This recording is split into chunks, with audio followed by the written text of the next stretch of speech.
महिमा जी उत्तराखंड से। राधे राधे महाराज जी, जो हम चाहते हैं हमें ईश्वर नहीं देते तो मन में थोड़ा सा संशय होता है, हमें क्यों नहीं दिया, या जैसे हम चाहते थे वैसा देखो, क्यों नहीं एक हुआ। बात मान लीजिए, ये हमारे ईश्वर की दुकान है। क्या दुकान में आप जाकर बोलो ये वस्तु हमें दे दो, वो आपको दे देगा? दुकान में वस्तु लेने के दो अधिकार चाहिए। पहला अधिकार अर्थ का, आपके पास रुपया होना चाहिए तो आप दुकान से वस्तु ले सकते हैं, या आप घर वाले होने चाहिए। घर वाले होने चाहिए तो घर वाले हैं तो आप गए, बोले भैया वो जरूरत है, जरा हमारे वो सामान देना, तो वो बिना तौल के उतने अपने जितने दे देगा, पैसे से मतलब नहीं। क्यों? क्योंकि घर वाला है। आप दो में से कौन हो? ना आप हरि के घर वाले बने और ना आपके पास तपस्या रूपी धन है, तो आपकी कामना कैसे पूर्ति हो जाए? आप बोलिए, कैसे पूर्ति हो जाए? मेरे ईश्वर की दुकान में है सबका जीवन खाता। अब आप बोलिए कैसे आपकी कामनाएं पूर्ण हो? आप अनुष्ठान कीजिए, आप तपस्या कीजिए, आप भजन कीजिए और मांगिए, देखिए पूर्ण होती है कि नहीं होती।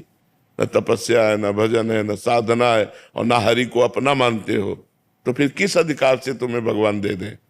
क्यों दे दे तुम्हें? तुम ही प्यारे हो क्या? पूरा जगत उनका बच्चा है, जड़ चैतन्य सब उनका बच्चा है। तुम तो मांगना जानते हो, लेकिन पशु पक्षी कितनी योनियां जो बेचारे मांगना नहीं जानते, वो हरि उनकी पूर्ति करते हैं कि नहीं करते? कौन सा आप देखो, पशु पक्षियों को देखो, कितने स्वस्थ पुष्ट एकदम सुंदर दिखाई देंगे।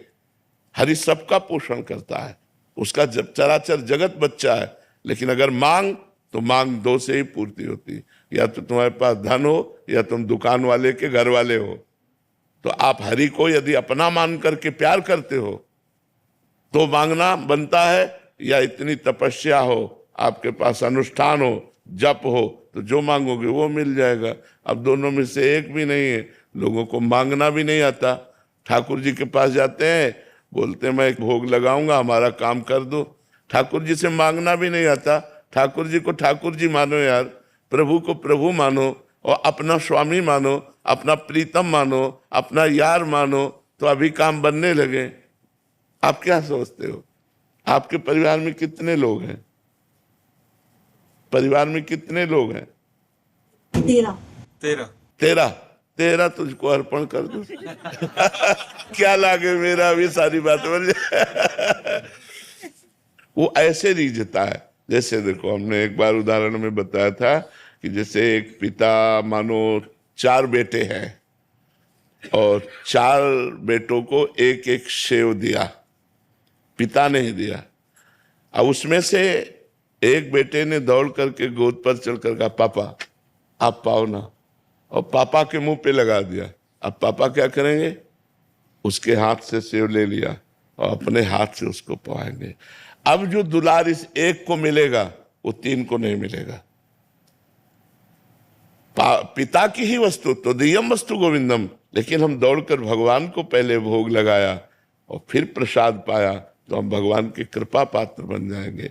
तो हम भगवान को अगर इस तरह से कि हम आपको 1 किलो लड्डू चढ़ाते, तो भूल मत करो, भगवान को लड्डू पेड़ा नहीं चाहिए। भगवान अनंत ब्रह्मांडों के स्वामी है, उनको तुम्हारा भाव चाहिए। तो भाव है नहीं, प्रेम है नहीं, तपस्या है नहीं, तो कामना क्यों पूर्ति हो? हमें बताओ ना कैसे पूर्ति हो कामना की। अगर हम भगवान से कोई चाह पूर्ति कराना चाहते हैं तो हमें 2 में से एक होना पड़ेगा। या तो भगवान के बनो, पक्का पूरा सबल तेरा तुझको अर्पण, क्या लागे मेरा, या तो ये आओ, और या फिर तप करो, और फिर देखो कामना की पूर्ति होती कि नहीं। ऐसे कामना की पूर्ति नहीं होगी।